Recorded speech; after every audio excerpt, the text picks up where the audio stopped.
We're Okay. going live. We're live, Ethna. We're here. Yay!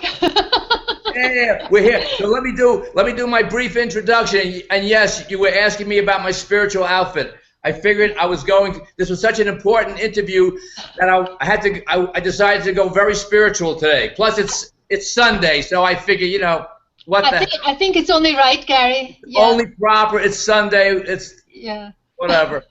Okay, so here's our introduction. Okay. Welcome everybody to the Sri Chinmoy Disciple YouTube channel, where we interview ex-disciples and current disciples if they're willing to come forward. Interview them about their Sri Chinmoy Disciple experience. Now, today's interviewee, Ethna, how do you pronounce Tiyasha? Tiyasa? Tiyasha. Tiyasha, like Yes. my name was Swadin in the center, but sometimes Guru used to call me Shwadin. Sometimes the Yeah. S is pronounced SH in Bengali. Yeah. So Tiyasha Ethna Herron has a PhD in what exactly? No, Mystical. no, I'm studying for it. I don't have it yet, Gary. I'm Oh. just studying for it at the moment. But in the inner world, you already have it. You know Oh, that. thank you. Thank you. Just trying to manifest itself. We're all about manifestation. Let's face it. So where do you want to start here? I always like to get the years. I was a disciple from 1970 to 1980, and you were in the center when I was there. What were your years? Well, I joined in 1974, but I knew about it from the start in Europe because my sister Shantashri and her husband Nityananda, they were in the first group of European disciples. So I knew about it from 1970, but I joined in 1974, and then I left in January 2002. Wow, you were in for a long time. Now, I was in 1970. for 27 years. Wow, that's a long time. I was in A 10 long years, time. felt like a long time, and Fulela was in 20 years, and I just had a nice, very nice conversation with the Shundari the other day, and she was in for 37 years. So look, we're not just fly-by-nights, No, we're the hardcore. We're hardcore. Yeah, people come and join groups and they leave and all. I mean, we were there. Our lives were there. So, That's right. Yeah. So what do you want to talk about today? Okay. So I thought I would start. Well, when I first joined, I wasn't really sure if I wanted to join, and I was more or less told either you join or you stop coming to classes. So I joined, but then at that time in the Glasgow Centre, we had two libraries. We had a library of Guru's books, and he had maybe about 200 or 300 books at that time. But we also had a library of spiritual books, really good spiritual books, and I started reading them. So I was reading like the Ramakrishna, the Gospel of Ramakrishna, and Christian mystics and things. So I was really kind of interested in these things, in the mystical experiences. And Guru's writing was talking about mystical experiences, to his experiences. And I can't remember where I got it, but they were saying, if you cry like a child, then the Supreme will come to you, or the mother will come to you, Now, at the time, I was a young mother, and I had a daughter, so I knew what it was like to hear for a mother to hear a child cry. So I thought, I'm going to do that, and I'm going to see if I can see God's face. Guru had this poem, may I be blessed with the boon to see thy face. And this kind of, I found that really interesting. So I thought, I'm really going to try and realize God by following these instructions of these other mystics. So it was one evening, and I put my daughter to bed, and I was sitting in front of my shrine, and I thought, okay, I'm going to become a child and cry for the Supreme. So I kind of really intensely got into this emotional thing, crying for the Supreme.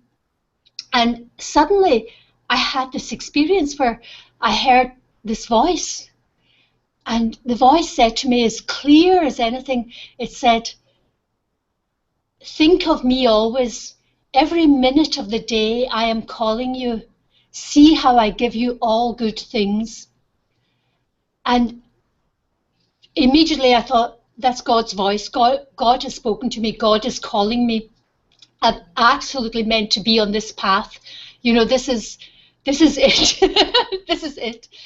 So I went into a kind of, I suppose, a state of, I suppose it was a kind of bliss that really lived with me for the next 20, 30 years. You know, it was like that created the bubble that I then moved into.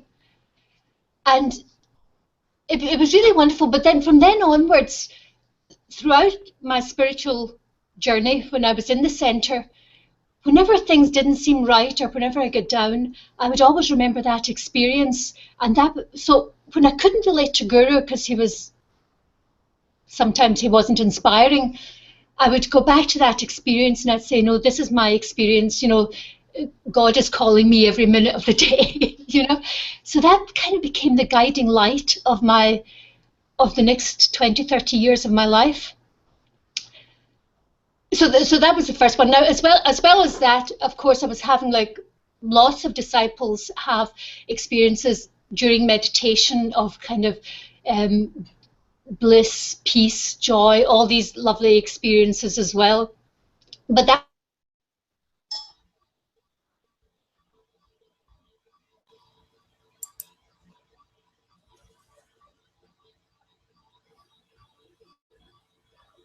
I accidentally ejected Ethna. Let me get back to her and invite her again because somebody else came on and I ejected him. Let me try to straighten this out with Ethna.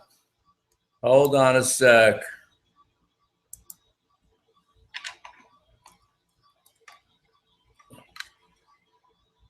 Hold on a sec.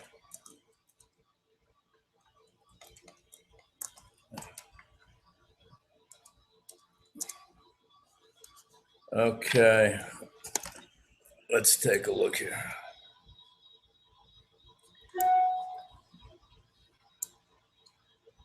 We may have to do this again because I made it a public event since that's the easiest way to do it. And somebody came on who I didn't recognize and I tried to eject him. So I inadvertently ejected Ethna, but let's see if she's coming back in.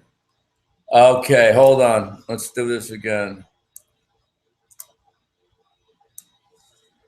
I'm gonna come here.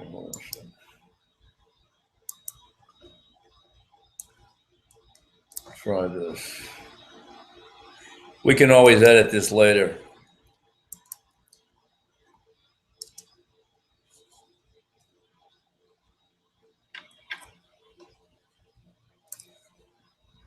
That's so unfortunate. We were having a good, Ethna was saying some really, truly amazing things that she had, that amazing experience. Let's see if she can come back in.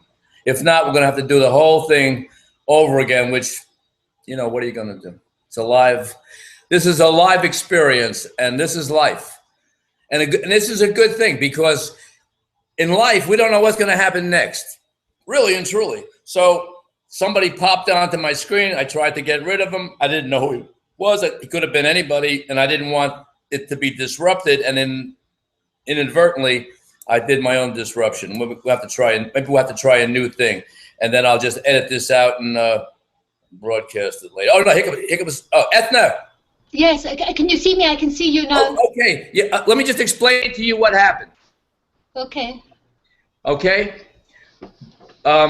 I can't see you. Do you have your camera on? Yeah, the camera is on. For some reason, it's. Wait, yeah, your camera is not. For some reason, your camera. I'm not seeing your face. Yeah, I don't know why. Well, you know what we can do, if you don't mind. What I can create a whole. If you don't mind doing the whole thing over again, I can create a whole new thing, or we can just edit this and I'll patch it together later. Okay. Because last time, you know, we could see your face. Why don't you just try to go out and come back in one more time? And if we can't see you, then we'll do the whole thing. It's, you know, do you have enough time? So close this down, close this whole thing down, and then start again. You close it down and then click back on. I'm going to stay here, Okay. and if we can't, you can't reconnect. What I'm going to do is I'll start a whole new thing, and then we'll patch the two things together.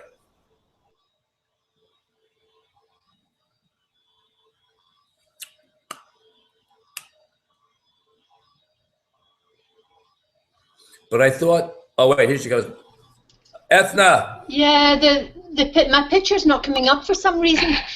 Okay. I wonder why it's not coming up. Oh, right, the camera's turned off. Right, hold on. I'm turning it on now. Camera. A lot of times that happens. A lot of times the icon. Why is it not going on? Now I can't even hear you. You can't hear me? Oh, can't hear me? Okay, we're going to stop this broadcast. I'm going to do a whole new one. Your sound is muted. Are you there? All right, I'm going to stop the broadcast. We'll do a whole new one.